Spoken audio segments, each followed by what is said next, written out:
Warm welcome to everyone this morning. We're going to consider the changes that have and will be implemented from September 2024. So Hannah will take us through this morning some important messages. Firstly, to just share with you the awareness of the changes to the NQT induction processes from September. There are a number of them, so there's lots of information that we will be sharing with you this morning, and particularly around the changing roles and responsibilities of all those stakeholders that support NQT induction. So things like, your roles as head teachers, but also the changes in the external verifier role and our new validator role. So Hannah will take us all through those. We'll also talk to you about the NQT and early career professional learning offer and what will be available to NQTs and induction mentors, actually, and our new validators. And also, and importantly, we'll talk to you about the changes in the funding arrangements with regards to the new changes in induction support for next year. So without further ado, I'm going to hand over to Hannah, who has lots of information to share. So thanks, and bore da, Hannah. Yeah, good morning, everyone. Thank you, Deb.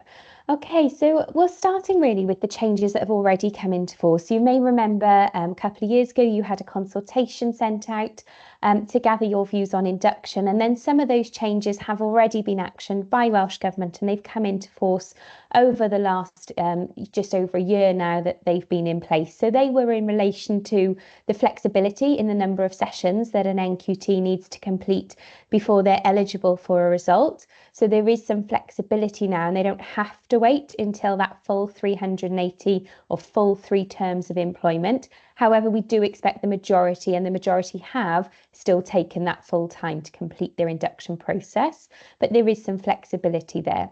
There was also the introduction or reintroduction of the 5-year timeframe in which NQTs must complete their induction process. So that's 5 years from the point at which they gained their QTS status, if that was after November 22, or 5 years from November 22 if they gained their QTS before that date. Induction can also take place in PRUs now, PRUs, which is excellent for the NQTs that have been working in those settings, that they're now able to complete that induction process. And then there was consultation on further changes that have now come to fruition and we'll be taking you through today. And that relates mainly to the structure of support across the induction process and the expectations that are placed on the NQTs in terms of how they demonstrate their progress towards the standards. So what we're going to do is we'll share the headlines with you on the next slide, and then I'm going to take you through in a little bit more detail each role and responsibility and what that means for everybody within and supporting the NQT induction process. So all NQTs in Wales will now be supported by an induction mentor. So no change for the NQTs that are in schools, but the NQTs that are on supply will be supported by an induction mentor. And these induction mentors for supply teachers will be allocated in the same way that we used to allocate external verifiers to support the supply teachers. The role of the induction, the external verifier, is no longer present within the induction process, but there's a new role for validators that will QA the induction process, and they will sample some of the NQT. So they'll be allocated to approximately 50% of the NQT population across the region. And we'll go into a little bit more detail about what that means and how we'll do that in a couple of slides' time. The deployment of the validators is at the discretion of the AB and the induction lead officer, and it will be flexible. So you may not stay, if you're a validator, with the same NQT for the entirety of the induction process. If everything is working well throughout your QA visits, you'd be redeployed to support elsewhere. The Education Workforce Council, the EWC, will still be providing all of the funding directly to schools for the NQT induction mentor and the validator role. And then the big change for the NQTs, and in terms of how induction mentors are going to support this process, is that they will no longer be required to complete the 10 to 20 PLEs. Instead, they'll complete 2 professional inquiry projects over the course of the induction period. There has been a pilot run across Wales that has piloted this approach with really positive impact and outcomes, and it builds on the inquiry approach they will have experienced as they've gone through their initial teacher education. So again, we'll take you through all of these headlines now as we move through. And the first sort of role we're going to look at is the role of you as head teachers within this process. And your role is to make sure really that you have that trained induction mentor ready. So some of you may already know you've got NQTs coming into your settings from September. But we know the staffing can be flexible, can be fluid, and you may have NQTs join you at any point. So it's always good to be prepared and ensure you have an induction mentor within your setting ready to support newly qualified teachers whenever they may join you throughout that academic year. You should also ensure that those NQTs then are receiving that regular support from that mentor. So there's time set aside for all those to undertake all those mentoring activities. And in terms of the NQT themselves, that additional 10% non-contact time, how you schedule that in terms of your own school setting, you have flexibility around, but that 10% non-contact time to allow the NQT to join in the professional learning activities and undertake all of their induction support activities as well. And that will be funded by the Welsh Government through the EWC, and you'll receive that funding for the work of the induction mentor and for the work, the NQT, at the end of each term. But it's really important you send off those forms early to the EWC to ensure there's no delay with that funding. Okay, so on the next slide, we're going to go into the new role now that's been created in terms of the validators. So as I've mentioned, the validators are going to QA the induction process, so quality assure the process, and they'll be allocated to around 50% of the NQTs to sample and the quality assure the process. The deployment is going to be flexible, so you may not stay, if you are a validator, with the same NQT as they complete their entirety of their induction process. If things are going well, you may be redeployed to somebody else to go and support and QA the process with that NQT. Primarily, we have allocated, and the system allocates you to an NQT, but your role as a validator will be to quality assure the process. So you won't be necessarily having much work with the NQT themselves, but your point of contact will mainly be the induction mentor to quality assure that they are signposting to all the professional learning opportunities, they're providing those development priorities and reviews to the NQT, they've completed their lesson observations, they're having regular support meetings with their NQTs talking about their professional inquiry projects, and basically they are undertaking all the induction related activities that they should be, therefore ensuring hopefully that NQT has everything they need to be successful in the induction process. So you'd only really support with the NQT if there was professional learning needs, perhaps for the induction mentor, you'd be able to support with that and signpost into those opportunities. To become a validator, it's a very similar way in which you may have registered to become an EV. So there will be an application form that I will share with you at the end of the session today. And then in the same way that you would have as an EV, you'll attend a briefing session in the autumn term where we'll go through the role in detail, and then you'll be allocated your NQTs at the start of the autumn term, but that will be a fluid allocation then as the role develops as we go across the academic year. So the ones you're allocated initially may not be the ones you stay with for the entirety of the induction process. And the same way in which EV funding was released, once you've been allocated your NQTs, at the end of each term, the EWC will then release that funding directly to schools per NQT supported, the same way it's received currently through the EV process. So if we can go on to the next slide, please, Deb. So in terms of then the funding, like I said, it will be allocated to schools on a termly basis. If you are employing NQTs, we will write out to you and inform you if a validator has been allocated to that NQT.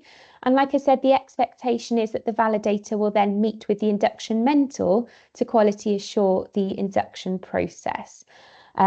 And where the validators are allocated, it's going to be flexible. And what we're going to try and do is ensure that at some point throughout the academic year, every school would hopefully have had access to a validator at some point through that induction journey. So you'll have that point of contact for any questions you may have and any support your induction mentor may need moving forward. So in terms of professional learning for the validators, there will be briefing sessions, just like we used to run for the induction mentors and the old external verifier role. We'll go through all of the roles and responsibilities during these sessions in terms of what you will need to undertake. You will need to complete and sign up to become a validator, so we've got all your details and we can share those with the EWC to make sure you've got the correct access when we allocate NQTs to you. And then we'll be having termly meetings to get together with validators where you'll be able to feedback what you found in terms of the QA you've undertaken, and we can then provide any additional support that may be needed or look to reassign elsewhere if everything is going well and those QA activities have been completed. So there'll be those termly update meetings for validators. So at this point, I feel like I've given you a lot of information already. We are going to pause and just take any questions you may have so far about the information that's been shared. So I'm just going to take a breath and hand over to you for any questions or thoughts about what we shared so far.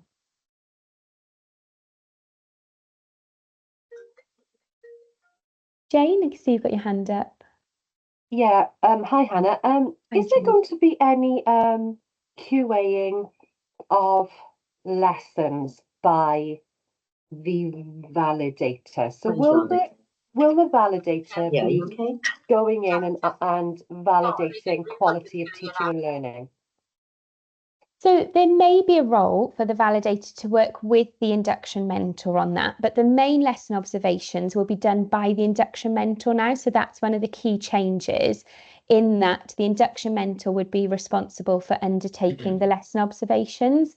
But that's not to say you wouldn't have somebody else within your setting also undertaking lesson observations. So it's not just one person completing all of those. So the 3 lesson observations, sort of 1 per term, roughly, if you're looking at a full-time employed NQT, could be undertaken by the induction mentor, but some may be undertaken by then a head of department.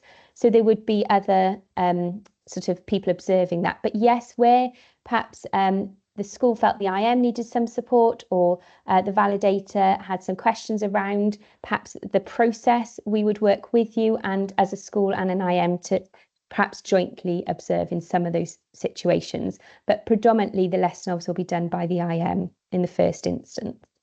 Okay. Do you want to come in there? Yeah, sorry. Hannah, just to say, I'm just thinking, you know, what we'd be hoping, Jane, is through your own quality assurance systems in a school, or, you know, generally, they'd have an opportunity to QA any sort of lesson observation. So it would have to be subject to that.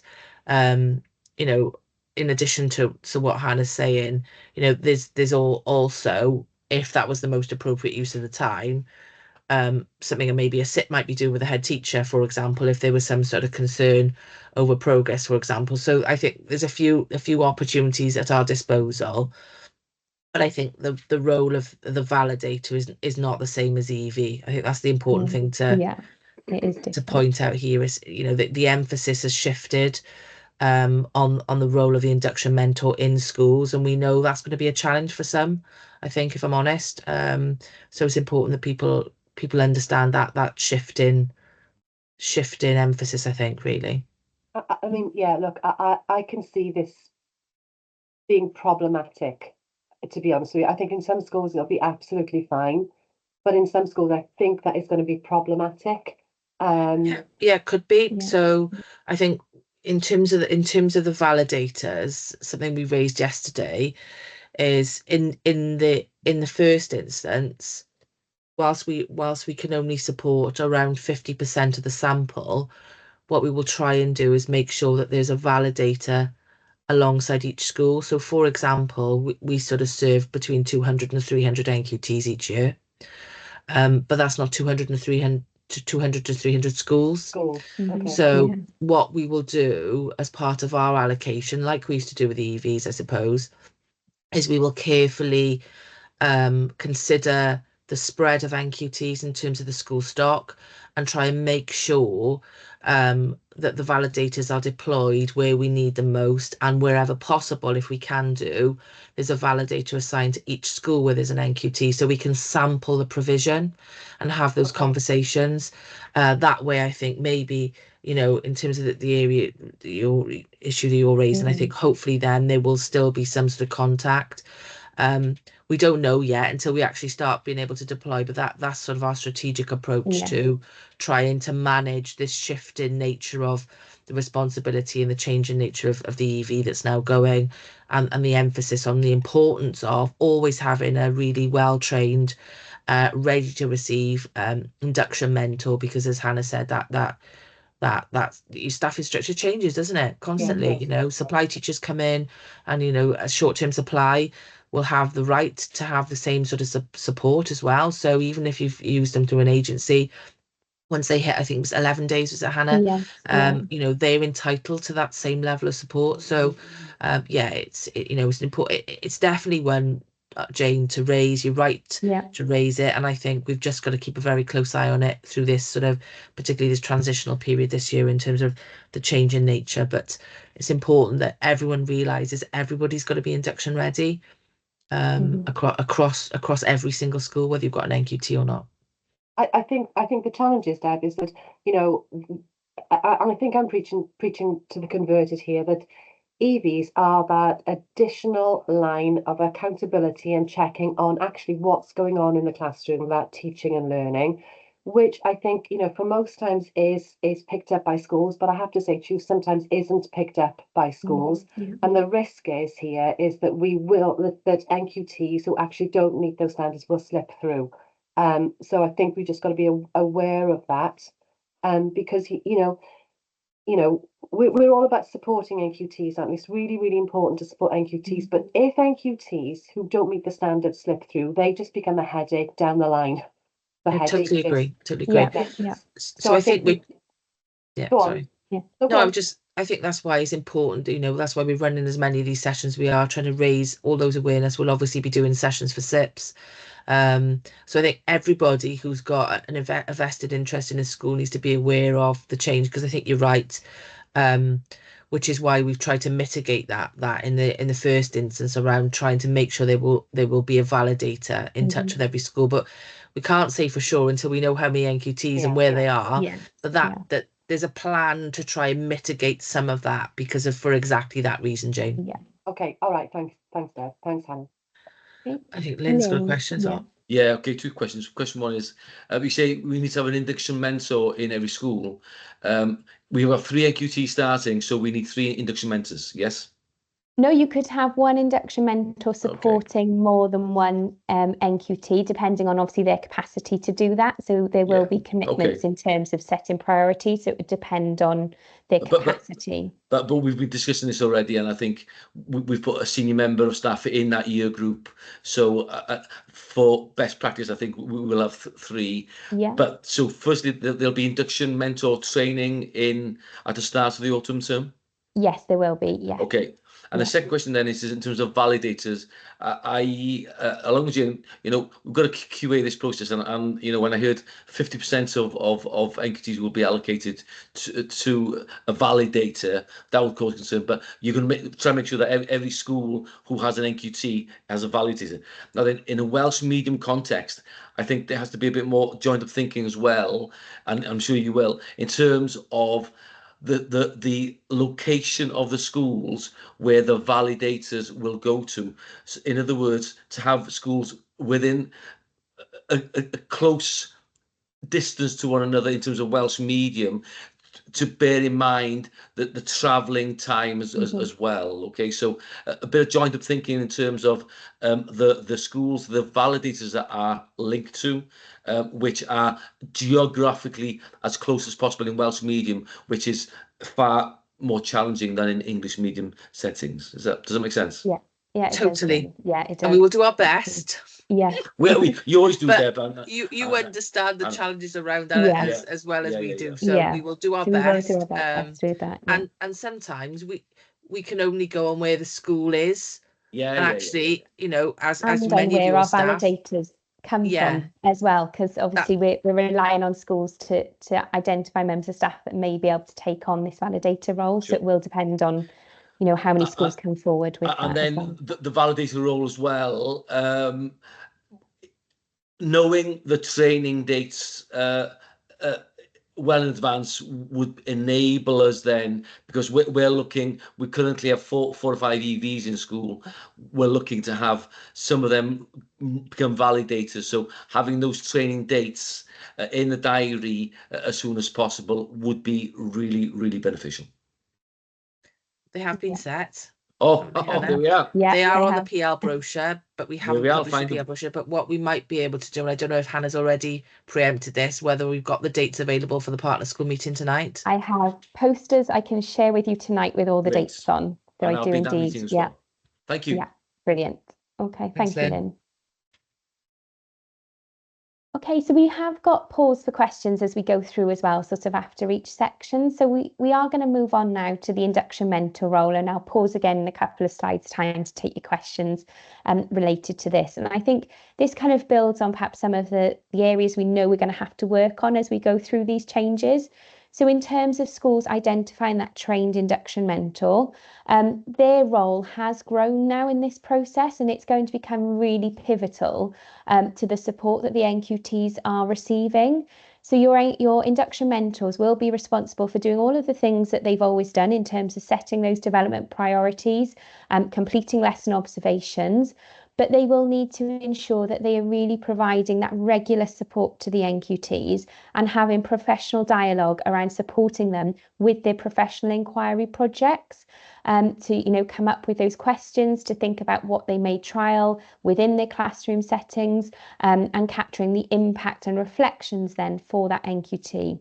Now, we have trialled this process with a number of NQTs nationally, and some within our region as well, and it's been really well received by induction mentors and by the NQTs in terms of them being able to really reflect on their practice and to make changes to their practice that are really personal to them in terms of their areas for development. And they've also felt that it's been much more holistic in the way they've demonstrated their progress towards the 5 standards, rather than the 10 to 20 PLEs that were there previously. It's building on the role of education, research and inquiry within education and what they've already had experience of in their initial teacher education. So the NQT and the IM will meet regularly to discuss their inquiry projects alongside those regular reviews of progress against the development priorities. And like we say, we're recommending then approximately 1 lesson observation per term to build then that holistic picture of progress for that NQT. Another change is that obviously now we will not have the EV role. The induction mentor will be making that final review and recommendation. So we will be inviting all induction mentors along to a moderation process, whereby we'll be able to share the profiles, they'll be able to see examples of other professional inquiry projects. And during the professional learning that we've got for induction mentors, those briefing sessions, and again, the dates have been set for these, so I can share them with you during the partner school meeting later today.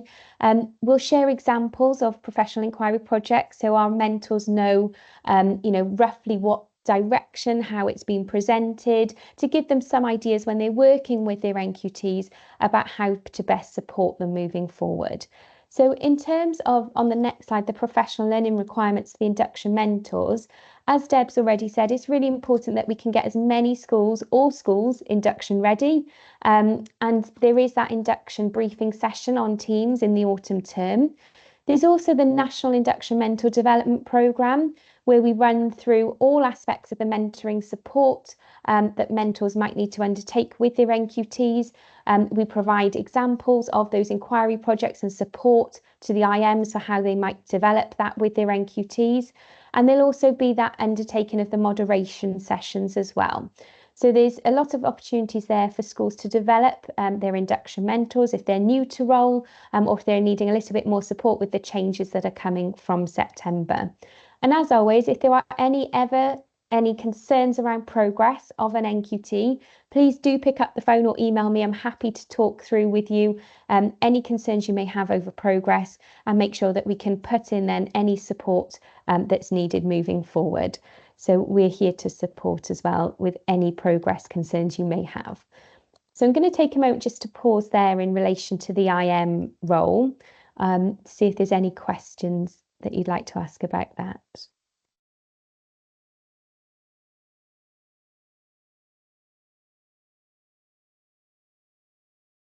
No. Okay, so we'll move on and we will pause again at the end for some questions. So going on to the NQTs themselves now. So those NQTs that commence induction from September 2024, so they haven't already started the process, they will no longer be expected to write the 10 to 20 PLEs against the 32 standard descriptors, but we're looking at a more holistic approach across the 5 standards where they can complete 2 professional inquiry projects that demonstrate their progress against the 5 standards holistically. So the NQTs will start in the autumn term, their first inquiry project, hopefully complete that in the spring term, starting their second inquiry project there as well. But depending on the nature of their inquiry, they may wish to revisit elements of their first inquiry that may be ongoing, or similarly, the second one may be slightly bigger in nature. It's very much bespoke to your NQT and what they need to develop in terms of their practice and their understanding of the standards and where they need to progress in terms of their classroom practice as well.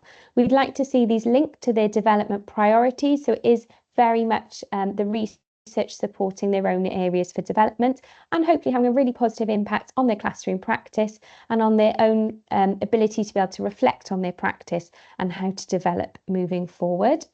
In terms of then the professional learning offer for NQTs and into that early career pathway, in the initial term, we've still got the national NQT briefing sessions. So in the first briefing session, we'll run through all of the requirements of NQT induction, for example, how they access their profiles, how they save their career entry profiles, all of those kind of procedural things the NQTs need to know to start the process. In session 2, then, we look at the professional inquiry projects and we give them all the information they need then to think about how they may form their inquiry, what they may like to focus on, and the structure to support them through that. And there's an in-person NQT network meeting then to allow that collaboration with peers and that opportunity to meet other NQTs across the region.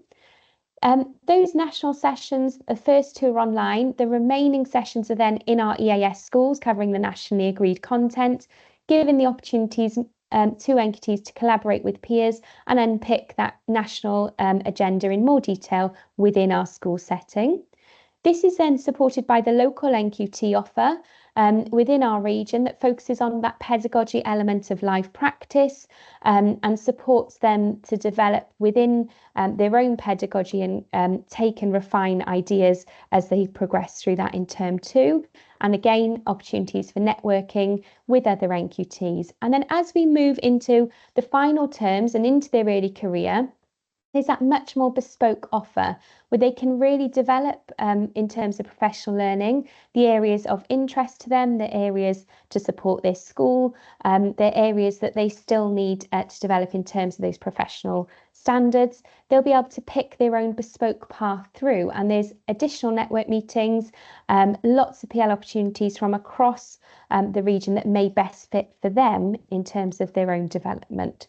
So that's how our pathway looks from the start of induction through into early career. And again, when we share the PL offer, all of those dates will be there for them to select and for you as schools to plan out that support for any NQTs and early career teachers within your settings. So in terms of those NQTs that are already in the system, these changes only apply to the NQTs that are starting from September, so those that haven't already commenced the process. If they are already in the system, they've already started writing their PLEs, we will not be changing to inquiry projects, but they will continue on the system that they started. The only change for them will be that there will not be any external verifiers. So they will either continue with the support of their IM within a school and the possibility of a validator, or they will be allocated an IM if they're on supply teaching. Now, we will be writing out to all of our current EVs so that if they are currently supporting a supply teacher that will not complete induction by the end of this academic term, to ask them if they would like to become an IM for supply teachers, and we could continue that support then and continue that continuity for the NQTs in the system. So we will be contacting our EVs currently to ask them if they'd be interested in taking on that role. But just to reiterate, the NQTs will continue on the system they started induction on. Okay, I'm going to just take a moment there before we go into the final section of the session today. Are there any questions at all about what we've just shared? Yeah, Jane? Sorry, me again. No, it's Hannah, great, please. Hannah, the Yeah. funding for induction mentors and then funding for external induction or the external supply. What's the funding for an induction mentor now? So it's the same. So we'll come on to that, Jane, in the next session. In fact, it's the very next slide. So I don't know, Deb, perhaps if you can put the next slide up, that might answer your question then for you. So the funding arrangements for induction mentors are £400 per term per NQT supported. So that's for all induction mentors, whether they're school-based or they're supporting a supply teacher.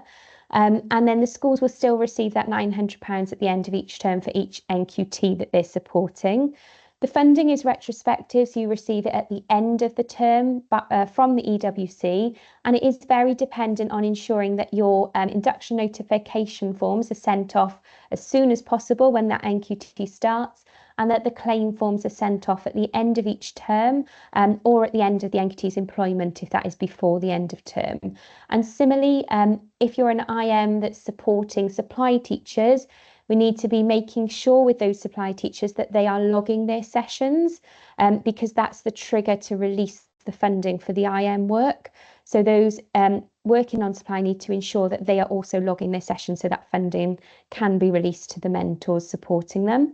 The validator role is also funded at £400 per term per NQT supported. And again, in the same way, will be released by the EWC to schools termly, retrospectively, so at the end of the term after the support.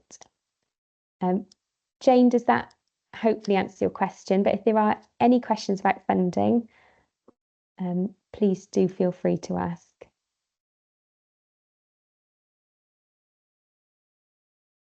No? Okay, so I think we'll move on then if there are no questions at this point. We've just got a couple more slides and then it is the end of the session. We can take sort of your thoughts and questions over all of the changes.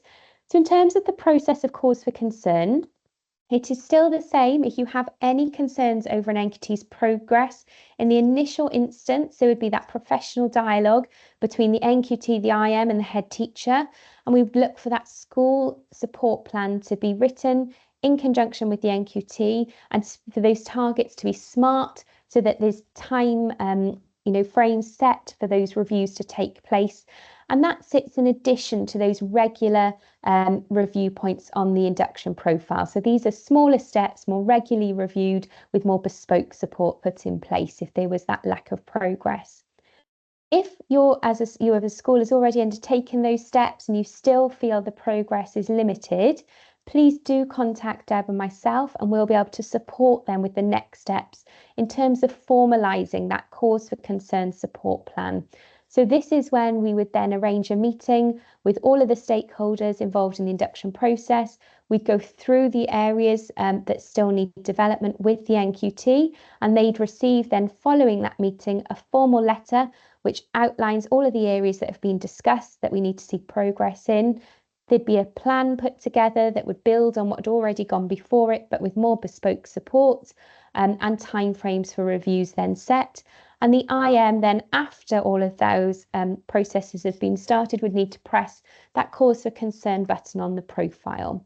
So please, I would say if you ever have any concerns about an NQT, do get in contact with us. We can happily provide support about this process and support you as a school with your NQTs and any support they may need. So if you do have any concerns at all, get in contact with us and we'll be able to support with that. So I did say I would share then the application forms for applying to either be an induction mentor for supply teachers or a validator. So in terms of induction mentors within your school, you just name those on the form you send to the EWC. So on that induction notification form, you would name your induction mentor within your school. But if you would like to provide induction mentors to support supply teachers outside of your school, we do ask that you could complete the form below, and then your induction mentors will need to attend that briefing session in the autumn term, and allocations will then be made from the autumn term, and they'll be able to access the NQTs allocated in the same way they would have if they were an EV or an IM previously. They'll appear on the EWC accounts. And we'll be looking to make those allocations in the autumn term. So please do share this with any staff members that may be interested in this role. And we'll be updating all of our records. So even if they're currently an EV or they've been an EV in the past, we will need them to re-register in either the induction mentor or the validator, or both, if they would like to do a dual role and they'd like to work in some areas as a validator and with some NQTs as an external mentor for those supply teachers. They can do that dual role as well if they wish. And obviously we ask you to indicate the capacity they have in terms of how many they could support if they are going to do a dual role.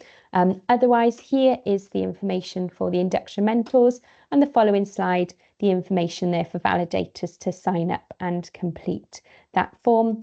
And again, we'll share the dates of all these sessions with you later this afternoon, so you can get them in your diaries, hopefully ready for staff to attend in the autumn.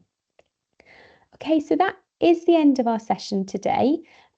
If you have got any questions, it'd be lovely to hear from you now, or if you think of anything following the session, please do get in contact with us. And yeah, I'm going to hand you back to Deb, I think, or it'd be lovely to hear from you if you have any questions following the session. Thanks, Hannah. Thanks for taking us through that. As I mentioned right at the start, lots of information to take on board. Obviously, we are here if you need any further questions. I know a few of you came in after we'd done the register, so if you haven't registered your attendance, I'm just going to drop in the link for the attendance so that you can make sure that you've been able to register for the session. So I'll just drop that back into the chat for you now, and if anyone has got a question, then please feel free to share it with us. There's a QR code.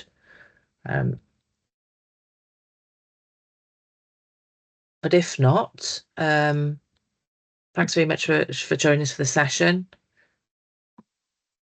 If you've got any questions, you know where we are. Diolch yn fawr iawn. Diolch, Lynn. And of course, code is just today's date if people are just doing the register, if you joined us midway through the session. We will obviously send you all the PowerPoints and the recording if you need to share it more widely.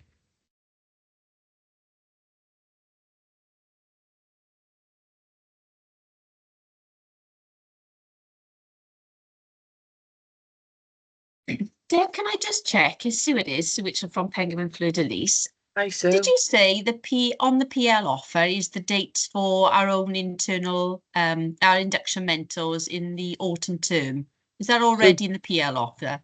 Not the one that you can see. So we've collated them, we've set them all. They will go on the PL offer when it's shared with everyone across the local authorities, but we do have them now. So if you've got existing EVs, for example, and you're hoping that they continue in one of the new validator roles, we've got those dates if you want them. Obviously, we've got a partner school meeting tonight, so that was what we referred to. So if you're a partner school and some of your EVs are doing work for us or IMs, we've got those dates already set. So we can get them to you if you need us to, because I think this is just general sort of update training for our own internal, our own induction mentors in our own schools. Yeah. We can send that over, Sue, if you want us to, because you've got those as well. But it will be on the PL offer once it's published formally. But it's currently not, is what I'm saying. We're working on it now, ready for publication. So that's great. Okay, thanks both. Hannah, can you send that over to Sue for us then? Yeah, no problem at all. Yeah, brilliant. That's fabulous. Thank you. Thanks.